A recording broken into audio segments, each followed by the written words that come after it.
स्वागत है आज की इस कहानी में। हम अपनी हीरोइन को देखेंगे कि जहाँ पे कैसे हीरो उसे हर पर इग्नोर मारता है और कैसे अपनी लवर अपनी मूनलाइट को हर टाइम पे उसे लव करता प्यार करता और हमारी हीरोइन को देख देख के उसके ऊपर इल्ज़ाम लगाता उसको परेशान करता। तो इस कहानी चालू होती है हमारी हीरोइन वेंशी से, जहाँ पे उसको पता चलता है कि उसके डैड पुलिस के अंडर कवर एजेंट थे जो कि मारे गए हैं और वो फैसला करती है कि वो अपने फादर की जगह में जॉब करेगी, जहाँ पे उसको पुलिस वाले अंकल बोलते हैं कि तुम्हें थोड़ा इंतज़ार करना पड़ेगा डॉक्यूमेंट बनने के लिए। इधर हमारी हीरोइन को आज घर पे लेट हो गया होता है आने के लिए। उसका जो हस्बैंड फूशा होता है वो देखता है कि उसकी वाइफ घर अभी तक नहीं आई और काफ़ी समय हो चुका है। तभी फूशाओ की एक लवर होती है एंड इस लवर का नाम होता है मिस टीना। मिस टीना आके उसको भड़का देती है कि मैंने आज पता है वेंशी को किसी और आदमी के साथ में देखा था और वो भी होटल में, और वो काफ़ी देर से गायब है। वो तुम्हें पक्का धोखा दे रही है, तुम कहाँ अभी भी उसी के पीछे पड़े हुए हो। और उसको बोलती है कि अगर तुमने अभी कुछ नहीं किया तो तुम्हारी वाइफ वेंशी तुमको छोड़ देगी, वो तुम्हें चीट कर रही है, मैंने उसे अपनी आंखों से देखा है। और उसको फ़ोटो दिखा देती है कि देखो मैंने उसको फ़ोटो भी खींच लिया था, वो किसी आदमी का हाथ पकड़ के जा रही थी। ये फ़ोटो देखने के बाद वो अपने हेल्पर से पूछता है कि मिस कितनी देर से गायब है। हेल्पर बताता है कि जो मिस है वो 2 घंटे से गायब है। ये सुनने के बाद तो उसका गुस्सा आसमान पे बढ़ रहा होता है। जहाँ पे इधर हमारी हीरोइन को देखते हैं जो कि टैक्सी लेके अपने घर पे आ गई होती है। वो जैसे ही दरवाज़ा खोलती है तो हैरान होती है कि घर के अंदर इतने गार्ड्स क्यों हैं और यहाँ पे आज क्या हो गया है। वो कुछ बोल पाते कुछ समझ पाते उससे पहले जो हेल्पर होता है उसे आके पकड़ लेता है। वो हेल्पर से बोलते हैं कि क्या तुम पागल हो गए हो, तुम मुझे पकड़ क्यों रहे हो, तुम जानते भी हो कि मैं इस घर की मैडम हूँ। वो बोलता है कि बॉस ने हमें ऑर्डर दिया है कि हम आपको पकड़ के लेके जाएँ। उसे पकड़ के सामने खड़ा कर दिया जाता है। वो फूल शाह से पूछती है क्या तुम कर रहे हो, क्या तुम पागल हो गए, तुमने मुझे पकड़ने का ऑर्डर क्यों दिया है। तभी वहाँ पे उसकी तरफ से मिस टीना बोलती तुम्हें शर्म नहीं आती बीच कहीं की, तुमने मिस्टर फूल शाह को धोखा दिया, तुम बाहर गुलछल्ले उड़ाने में लगी थी। वो बोलती क्या बकवास है, झूठ है ये सब। हमारी हीरोइन तो सिर्फ पुलिस बनने के लिए अंडर कवर एजेंट की तैयारी कर रही थी। तो वहीं से उसको पुलिस का डिटेल मिला था कि वो कैसे अपने पापा की जगह अंडर कवर एजेंट बन के अपने फादर का बदला ले पाएगी मौत का। लेकिन वो ये सारी बातें अपने फूशाओ को नहीं बता पाती। फूशाओ उसको इल्ज़ाम लगाता है कि तुमने मुझे धोखा दिया, तुम्हारा बाकी से अफेयर चल रहा है, अगर तुम अपने आप को प्रूव करना चाहती हो तो तुम अभी अपना बॉडी चेकअप कराओ। ये चीज़ से तो जो हमारी हीरोइन वेंशी होती है वो तो काफ़ी टूट जाती है कि फूशा उसको पहले बहुत ज़्यादा लव करता था, दोनों इतने अच्छे कपल थे। अब ऐसा दिन आ गया है कि फूशा को बिल्कुल भी उसके ऊपर थोड़ा सा भी ज़रा सा भी विश्वास नहीं रह गया। वो साफ मना कर देती है कि मैं बिल्कुल भी चेकअप नहीं करवाने वाली। वो उसको इतना धमकी देता है कि देखो तुम्हारे माँ बाप इस दुनिया में है नहीं, बचा तुम्हारा भाई और तुम्हारे भाई का सिर्फ मैं ही इलाज करा रहा हूँ। अगर तुमने मेरी बात ना बताई तो मैं हॉस्पिटल में फ़ोन करके उसका ऑक्सीजन मास्क हटवा दूंगा। जब उस ऑक्सीजन मिलेगी नहीं तो वो जिंदा कैसे रह पाएगा। अगर तुम अपने भाई को बचाना चाहती हो, कोऑपरेट करने की कोशिश करोगी तो हम तुम्हारे साथ अच्छे से कोऑपरेट करेंगे। तो बात मानो, अपने कपड़े हटाओ, चेकअप करवा लो डॉक्टर से तुरंत ही। मैं तुम्हें ये बात बार बार नहीं बताने वाला।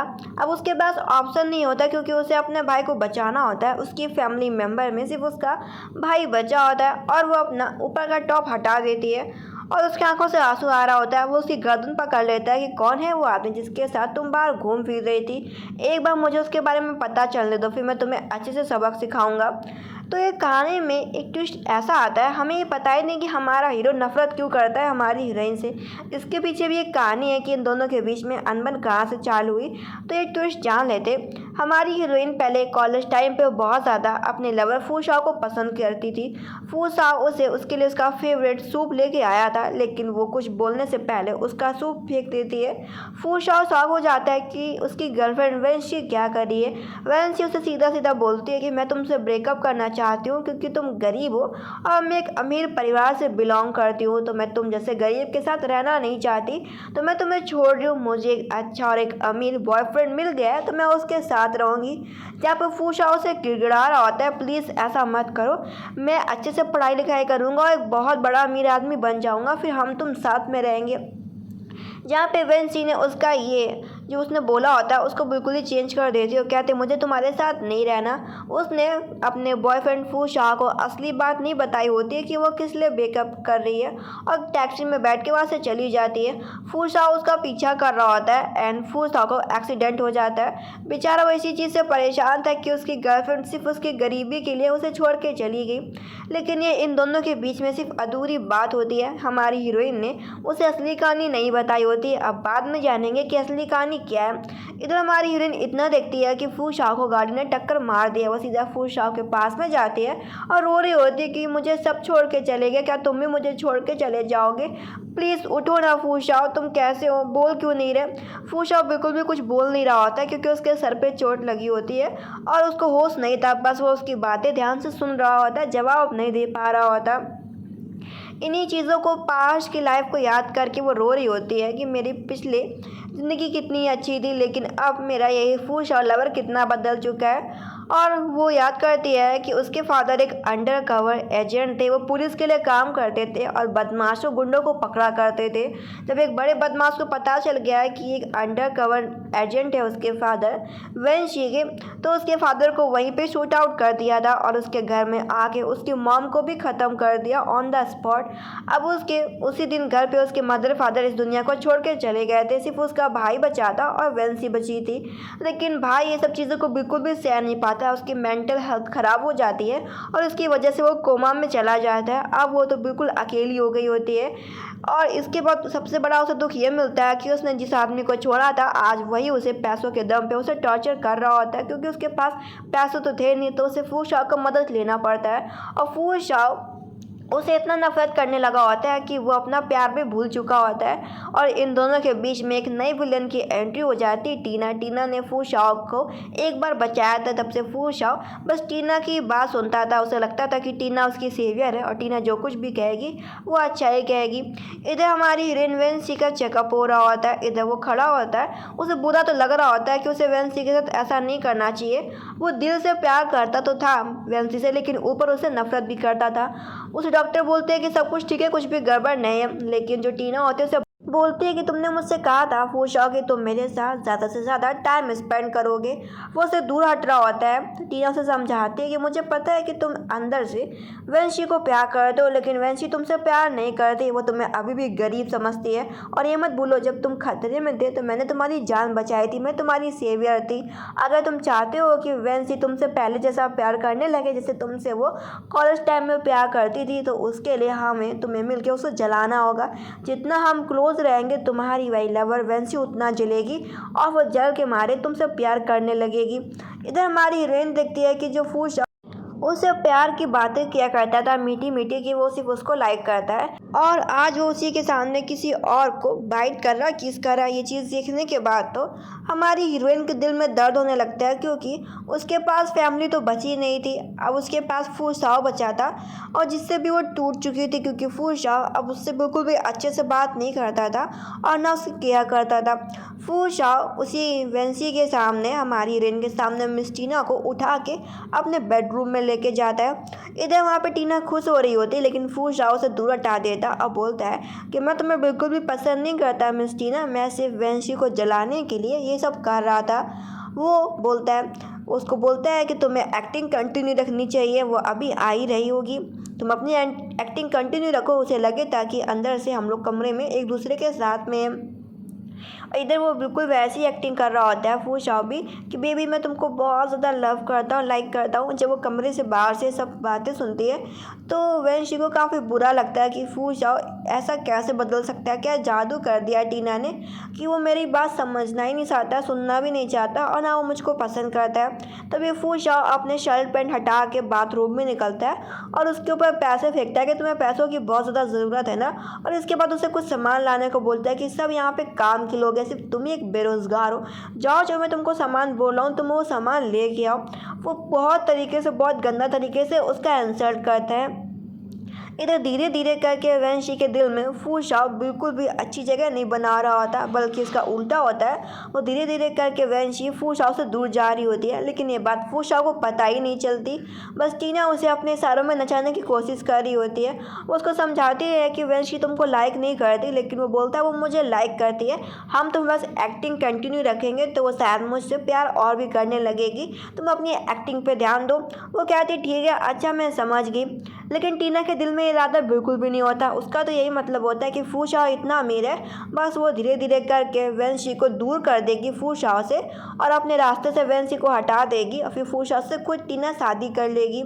इधर फू शाओ एक्टिंग कर रहा होता है कि टीना मैं तुम्हें बहुत ज़्यादा लाइक करता हूँ, और वो सब वो जानबूझ के कर रहा होता है ताकि वंशी ये सब बातें सुने। फू शाओ को लग रहा होता है कि ये सब करने से टीना उसके करीब आ जाएगी, लेकिन उसको बिल्कुल भी अंदाज़ा नहीं होता कि ये सब करने से जो वंशी है उसका दिल टूट रहा है और वो धीरे धीरे करके उससे खुद ही दूर हो जाएगी। वो उसको उसका सामान वापस कर देते हैं, लेकिन फू शाओ के चेहरे पे बिल्कुल भी बेशर्मी या दुखी का कोई भी एक्सप्रेशन नहीं होता, बल्कि उसके सामने ऐसा दिखाता है कि वो ये सब चीज़ करके उसे खुशी मिल रही है। इधर वंशी को एहसास हो रहा होता है कि अब वो फू शाओ की लाइफ में बिल्कुल भी मैटर नहीं करती। इधर वो अपने भाई से कह रही होती है कि तुम चिंता मत करो, मैं तुम्हें जल्द से जल्द यहाँ से बाहर निकाल लूँगी। फू शाओ बिल्कुल थोड़ा सा डर सा जब जाता है, जब उसे पता चलता है कि वंशी शायद उससे दूर जाने वाली है, वो हड़बड़ाहट में उससे पूछता है कि तुम्हारा इस बात से क्या मतलब था। तो वो उस बात को घुमा देती है और कहती है कि बिल्कुल भी नहीं फू शाओ, मैं तो बस कह रही थी कि मेरा भाई कोमा में है, जब वो ठीक हो जाएगा तो मैं उसे बाहर की ताज़ी हवा खिलाने के लिए बाहर ले जाऊंगी। इधर फू शाओ उसे बोलता है कि मैं टीना के लिए एक बड़ी बर्थडे पार्टी रख रहा हूँ, तो तुम टीना की बर्थडे पार्टी में आ जाना, ठीक है। और इसे ऐसा बोल के चला जाता है। ये सुनने के बाद उसे बहुत ज़्यादा बुरा लगता है, क्योंकि फू शाओ ने उसका बर्थडे सेलिब्रेट ही नहीं किया होता, बल्कि अब उसे सिर्फ हर टाइम पे चिंता टीना की होती है। मतलब कि टीना ने ऐसा जादू कर रखा होता है फू शाओ के ऊपर कि फू शाओ को सिर्फ टीना की बात ही समझ में आती थी, बाकी सब बात फू शाओ को झूठ लगती थी वंशी की। इधर वंशी भी आ जाती है और देखती है कि देखो मेरे बर्थडे के लिए कोई भी सजावट नहीं होती थी, लेकिन टीना के लिए कितना बड़ा हॉल बुक किया गया है, कितनी सजावट की गई है।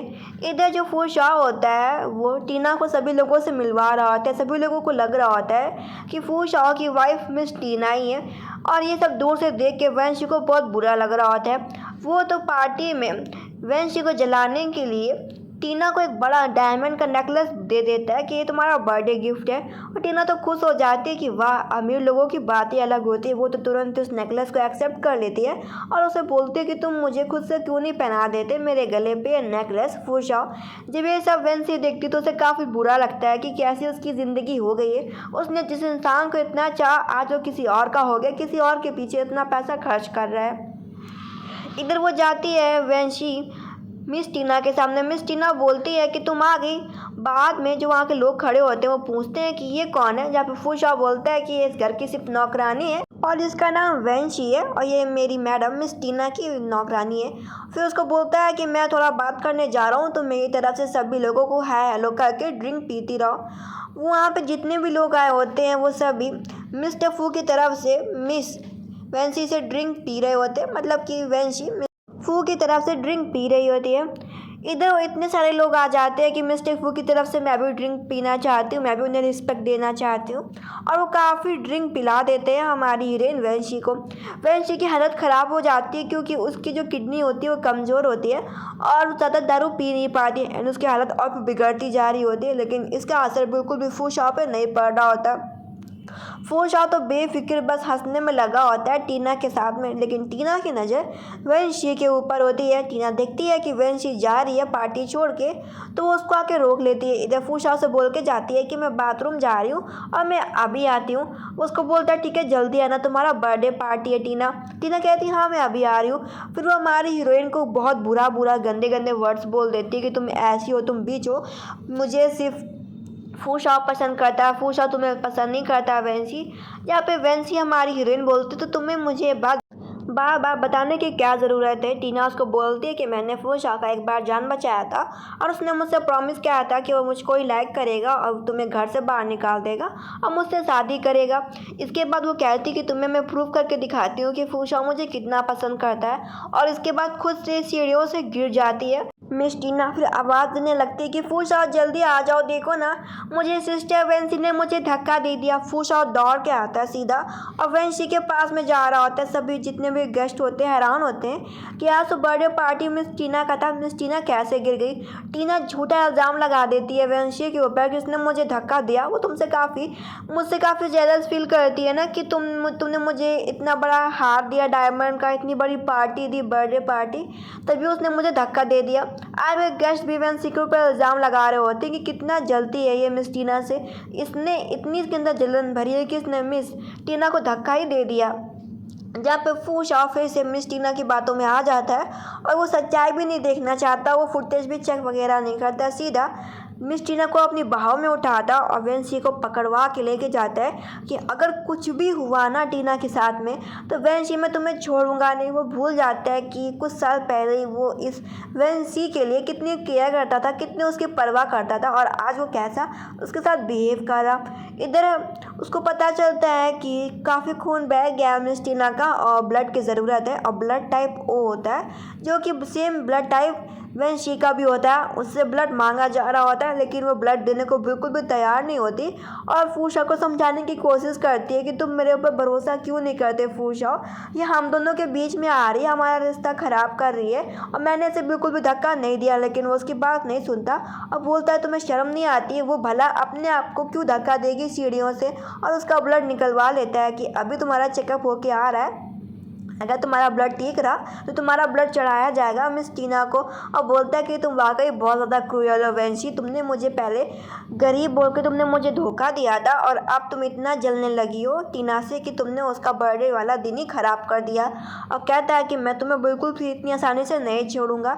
जहाँ पर वेंसी रोते रोते समझा रही होती कि प्लीज़ मुझ पर भरोसा करो, भला मैं ऐसा क्यों करूँगी, क्या तुम मेरा नेचर जानते नहीं कि मैंने किसी को भी बिना किसी गलती के किसी को नुकसान नहीं पहुँचाया।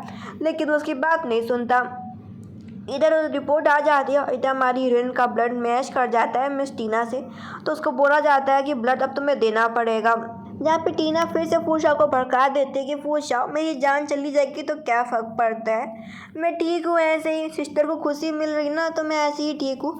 फूशा भड़क जाता है कि नहीं टीना तुम ऐसा अपने बारे में बुरा बुरा मत बोलो, इसके साथ ऐसा ही होना चाहिए। फिर ब्लड दिया जा रहा होता है, वेंसी का ब्लड टीना को मिल रहा होता है। इधर हमारी हीरोइन की आंखें खुलती है, उसे सिर्फ अभी थोड़ी देर के लिए होश आता है और वो देखती है कि उसके आसपास कोई नहीं बैठा। वो थोड़ा अपने आप को अकेला फील करती है कि सच में उसके पास कोई भी नहीं है। और इधर वो देखती है कि उसके लिए बस सस्ते से केक रखे हैं और ये केक्स वो पहले खाया करती थी, उसके लिए फूशा और लाया करता था जब वो दोनों कपल्स थे, गर्लफ्रेंड बॉयफ्रेंड थे। वो इन केक को खा के काफ़ी खुश हो जाती थी, लेकिन प्रेजेंट टाइम पे आज उसे यही केक काफ़ी अकेला और दूर दूर फील करा रहे होते हैं। इधर वो बगल वाले बेड से आवाज़ सुनती है कि बगल वाले बेड में मिस टीना बैठी है और वो दोनों एक ही वार्डरूम में है। मिस्टर फू उसके पास नहीं बल्कि मिस टीना के पास में बैठा हुआ है और उसे ऑरेंज छील के दे रहा है। यहाँ पे टीना उसके सामने नखरे करती है कि मुझे अभी अभी ब्लड चढ़ा है, मुझे थोड़ा चक्कर आ रहा तो मैं खा नहीं सकती हूँ, तो मुझे अपने हाथों से फ्रूट्स खिला दो ना ऑरेंज। ये सब वो जब बातें सुनती है ना वेंसी तो उसका दिल टूट रहा होता है, उसे ऐसा फील हो रहा होता है कि अब सच में वो फूशा की ज़िंदगी में वो मैटर नहीं करती, उसे फूशा को छोड़ देना चाहिए। इधर टीना को देखते हैं जो कि वो फूशा को बोल रही होती है कि क्या तुम वेंसी का पीछा छोड़ सकते हो, मैं तुमको प्यार करती हूँ, तुम मेरे क्यों नहीं हो जाते फूशा, वेंसी को अपनी ज़िंदगी से दूर हटा दो। इधर हम वेंसी को देखते हैं जो कि उन राइस केक को देख देख के रोती है, उन्होंने खाती भी जा रही होती है क्योंकि उसे बहुत बुरा लग रहा होता है कि उसकी ज़िंदगी कैसे दिन ब दिन घटिया होती जा रही है, कैसे ख़राब होती जा रही है, उसकी ज़िंदगी कितनी बुरी हो गई है। अब वो बिल्कुल लाचार है, वो क्या करेगी, उसके यहाँ तक कि जीने की हर दिन हर क्षमता भी कम होती जा रही थी। वो ठीक हो जाती है, उससे पुलिस स्टेशन से फ़ोन आता है कि उसकी नई आइडेंटिटी बन चुकी है और वो अंडर करेंट एजेंट बन के काम कर सकती है, उसे 1 हफ्ते में आइडेंटिटी मिल जाएगी। तो वो कहती ठीक है मैं अभी आ रही हूँ। इधर जो उसके जाते ही तुरंत ही टीना उठ जाती है और उसे फंसाने के लिए फिर से एक नया प्लान बनाती है, उसके तकिए के नीचे एक नेकलेस छुपा देती है। वहाँ पे फूशा आ जाता है और बोलता है टीना तुम ठीक हो गई क्या, तुम क्या कर रही हो।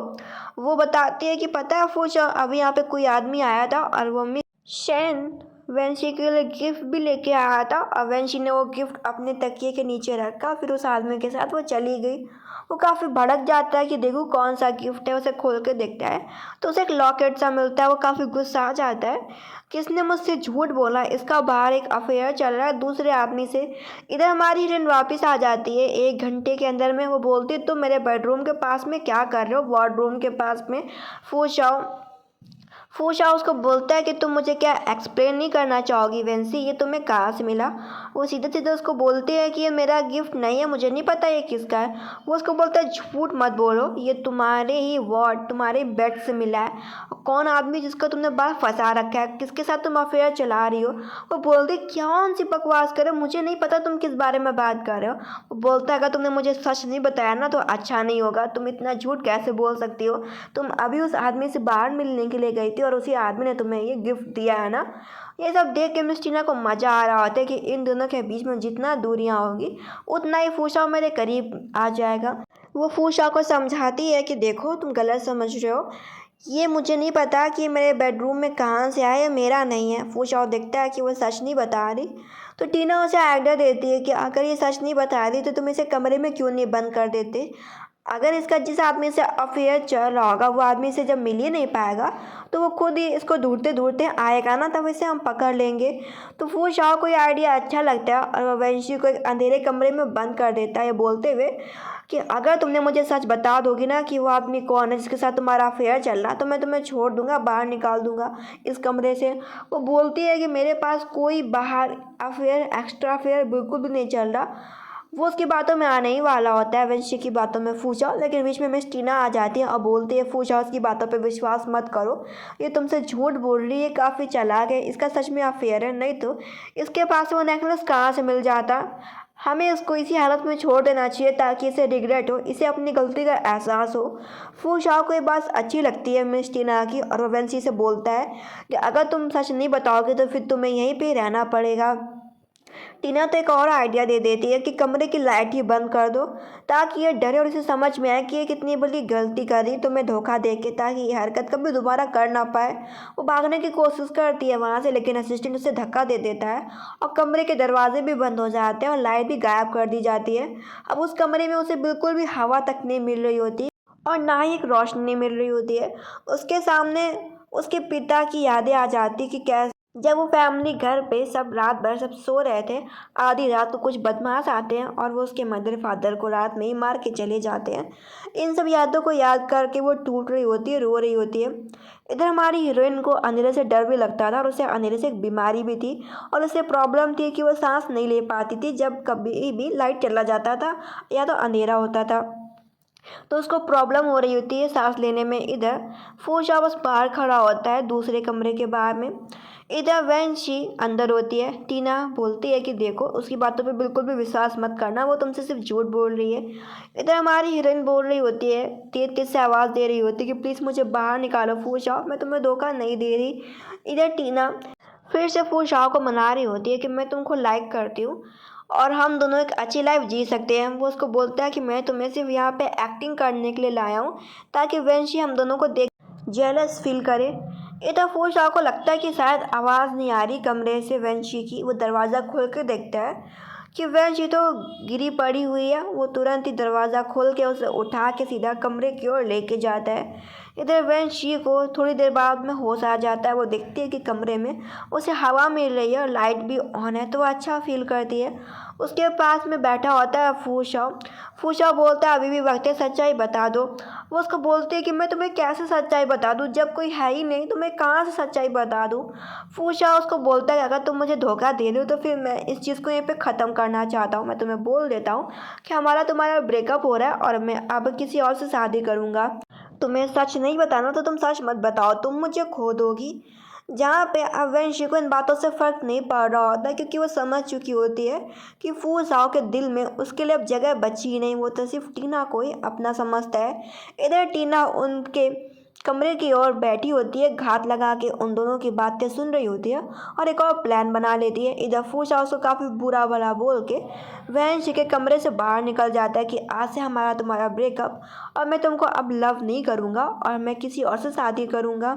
तभी वहाँ पे कमरे के अंदर टीना भी आ जाती है, तो फूशा बोल देता है कि मैं टीना से शादी करूँगा। टीना बोलती है, सच में फूशा आप मुझसे शादी करेंगे? तो मैं भी आपसे शादी करना चाहती हूँ क्योंकि मैं भी आपको पसंद करती हूँ। वो बोलता है ठीक है, फिर अब से तुम मेरी वाइफ बनोगी और इस घर की मालकिन भी। ये सब चीज़ें जब वैंसी देखती है ना, तो उसको लगता है कि वो कब जल्द से जल्द इस घर को छोड़ दे। इधर वो इस चीज़ का फैसला कर लेती है कि वो जल्द से जल्द इस घर को छोड़ेगी और अपने भाई को एक अच्छे हॉस्पिटल में एडमिट कराएगी और अपने मदर फादर का बदला भी लेगी। इधर जो टीना होती कमरे के बाहर से उसे फ़ोन करती है और कहती है कि तुम्हें अपने भाई के बारे में पता करना चाहिए जाके हॉस्पिटल में, शायद वो एक अच्छी हालत में ना जी रहा हो।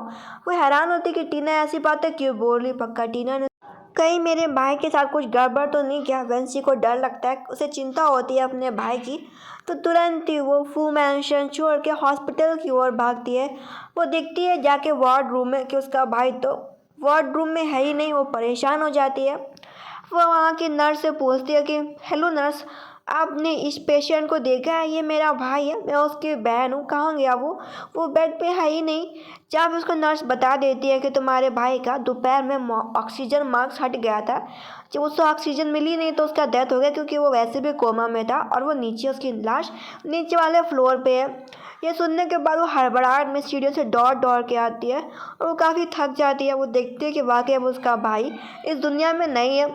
अब वो काफ़ी फूट फूट के रो रही होती है, उसका दिल ज़ोर ज़ोर से चिल्ला रहा होता है कि ये सब में मेरी गलती है। अगर मैं फूशा के भरोसे ना रहती तो शायद मेरा भाई आज ज़िंदा होता, उसकी ये हालत ना होती। उसे समझ में आ जाता है कि इस समय मिस टीना का हाथ है। वो फैसला करती है कि सबसे पहले वो पुलिस ऑफिसर बनेगी, अंडर कवर एजेंट बन के जाएगी, अपने माँ बाप का मौत का बदला लेगी कि किस बदमाश ने उसके माँ बाप को ख़त्म किया। फिर वो आके अपने भाई का बदला लेगी। अब उसने फैसला कर लिया होता है, उसने अपने पिघले हुए दिल को पत्थर का बना लिया होता है। क्या वो फू शाओ के सामने ऐसे मासूम सी बनी नहीं रहेगी। फू शाओ अब उसे तंग नहीं कर पाएगा, ना उसे फू शाओ परेशान कर पाएगा।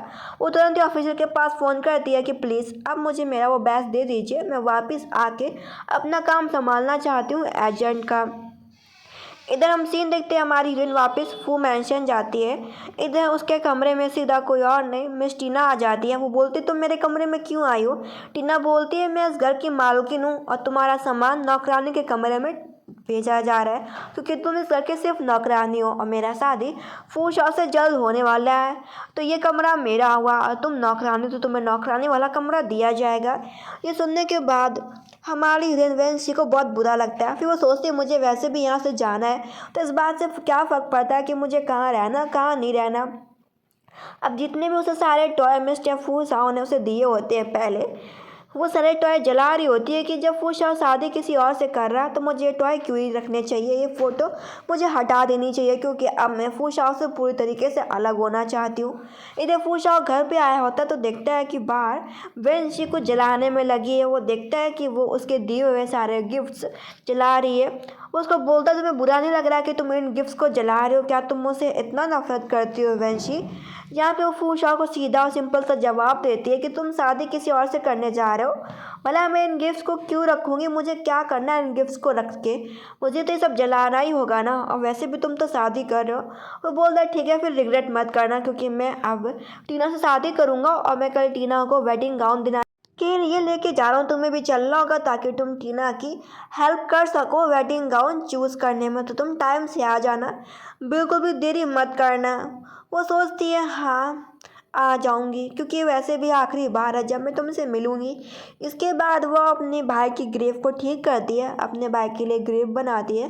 फिर अपने माँ बाप की ग्रेव के सामने घुटने टेक के बोलती है माँ बाप मुझे माफ़ करना, मैं भाई का ख्याल नहीं रख पाई, इसमें मेरी गलती है, लेकिन मैं आप तीनों की मौत का बदला ज़रूर लूँगी। मैं पूरी तरीके से पता करूँगी कि मेरे भाई का ऑक्सीजन मास्क कैसे हटा और आपकी भी डेथ का मैं कसम खाती हूँ।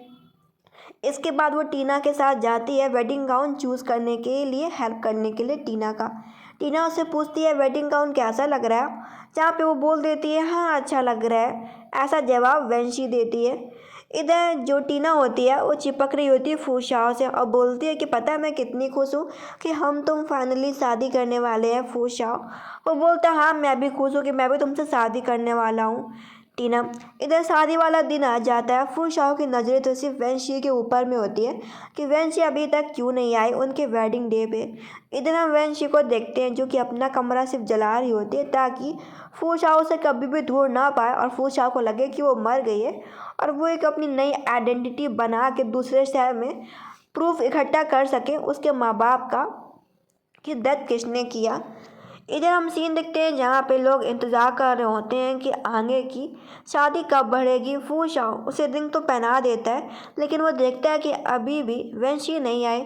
वो थोड़ा काफ़ी परेशान लगता है कि ये सब तो मैं वेंशी के लिए कर रहा हूँ, अगर मैं शादी करूँगा तो फिर टीना मेरी लीगल वाइफ बन जाएगी तो फिर मैं कभी भी वेंशी से शादी नहीं कर पाऊँगा। वेंशी अभी तक क्यों नहीं आए। वो देखता है कि अभी भी वेंशी नहीं आ रही और सिर्फ टीना मुझे जल्द से जल्द इंगेजमेंट रिंग पहना देगी तो शादी हो जाएगा। इधर हम वेंशी को देखते हैं जो कि पुलिस अंकल से मिलती है। पुलिस अंकल बोलते हैं कि तुम्हारे फादर काफ़ी अच्छे आदमी थे, उन्होंने हमारे लिए काफ़ी प्रूफ इकट्ठा किया और काफ़ी गैरकानूनी लोगों को पकड़ाया भी है, लेकिन उन्हें एक बदमाश ने मार दिया। अब मैं तुम्हारे फादर का तुम्हारा बैज तुमको दे रहा हूँ और तुम्हें एक नई आइडेंटिटी दे रहा हूँ और तुम्हारी पूरी आइडेंटिटी जो पुरानी है उन्हें हटा दिया जाएगा ताकि तुम्हारे कोई बारे में पता ना कर सके।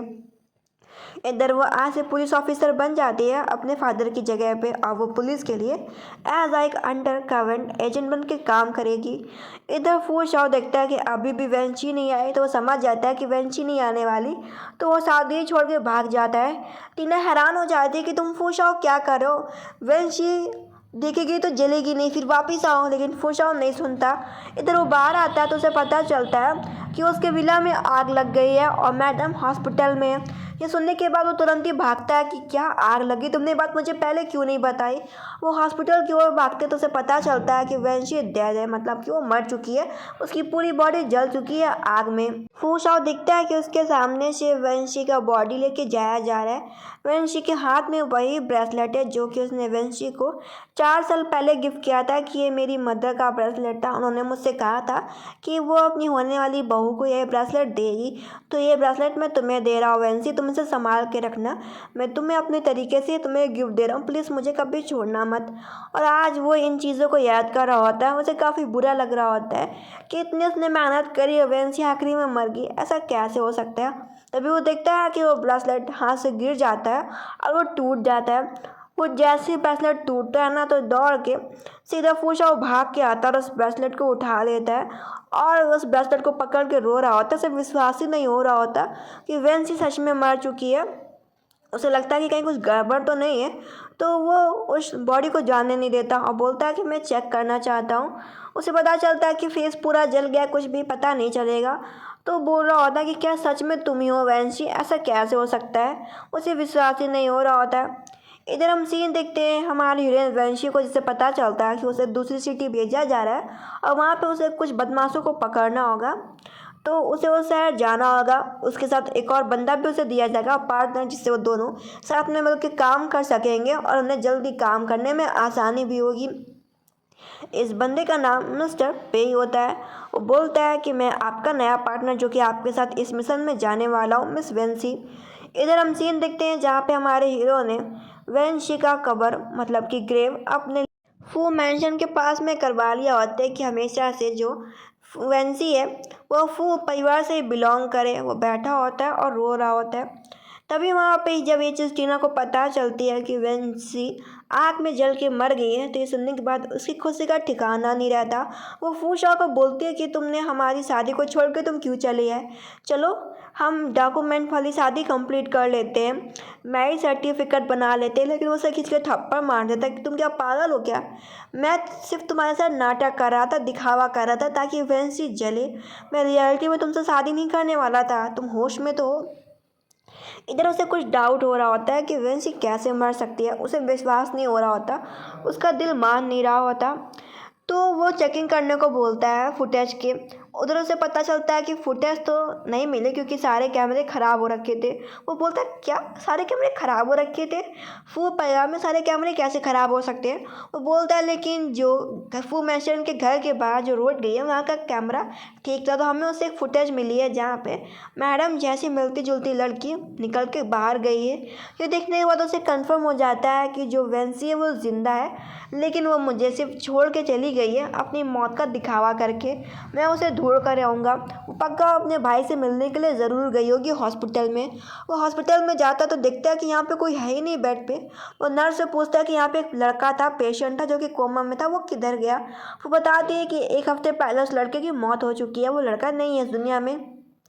ये सुनने के बाद वो बोलता है अगर इतनी बड़ी बात होगी तो आप लोगों ने हमें बताया क्यों नहीं फ़ोन करके?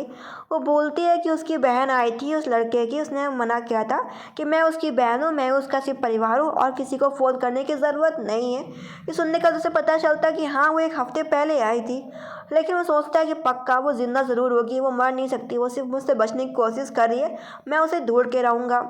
इसके बाद फू शाओ ग्रेव पे जाता है और सीधा वेंशी के मदर फादर और उसके भाई से माफ़ी मांगता है कि मुझे नहीं पता था कि तुम्हारी डेथ हो जाएगी। मैं तो उस दिन बस गुस्से में वेंशी से बोल दिया था कि मैं तुम्हारा ऑक्सीजन मास्क हटा दूंगा ताकि तुम मर जाओगे, लेकिन मैंने सिर्फ वो गुस्से में कहा था, मुझे उम्मीद नहीं थी कि तुम्हारे साथ ऐसा ही हो जाएगा। तुम्हारा ऑक्सीजन मास्क कैसे हट सकता है? क्योंकि उसने सब कुछ पता करवाया था कि वेंशी की भाई की मौत इस वजह से हुई है क्योंकि उसको ऑक्सीजन नहीं मिली थी। इधर वो पुलिस स्टेशन जाता है उससे ढूंढने के लिए। वो पुलिस को सब बात बताता है। पुलिस बोलते तो क्या वो तुम्हारी वाइफ थी? वो कहता है नहीं। वो बोलता है तुम अपनी गर्लफ्रेंड के साथ में कहाँ पे थे? वो बोलता है कि मैं अपनी गर्लफ्रेंड वेंशी को लेके अपनी होने वाली वाइफ के साथ वेडिंग गाउन खरीदने गया था। पुलिस ऑफिसर चिल्लाते क्या बकवास है।